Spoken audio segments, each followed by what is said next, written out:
4 October ते 7 October दरम्यान police Thane Ajni हद्दीत राहणाऱ्या फिर्यादी नामे कुमारी खुशी शेषराव निनतवारे या त्यांच्या घराला कुलूप लावून परिवारासह नातेवाईकांच्या घरी अहमदाबाद येथे गेल्या असता कोणीतरी अज्ञात चोरट्याने फिर्यादींच्या घराचं कंपाऊंड वॉलचं गेटचं कुलूप तोडून मुख्य लाकडी दाराला कापून घरात प्रवेश करून घरातील 2 लॅपटॉप व होंडा ॲक्टिवा गाडी असा एकूण किंमती अंदाजे 55,000चा मुद्देमाल चोरून नेला।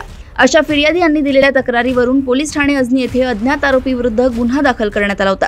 गुन्ह्याच्या तपासादरम्यान गुन्हे शाखा युनिट क्रमांक 1 चे अधिकारी व अंमलदार यांनी तांत्रिक तपास करून तसेच मिळालेल्या खात्रीशीर माहितीवरून आरोपींना निष्पन्न केले व आरोपी नामे तुषार राजेश राऊत, मारुती उर्फ अभिषेक राजकुमार भौतिक यांना ताब्यात घेतले।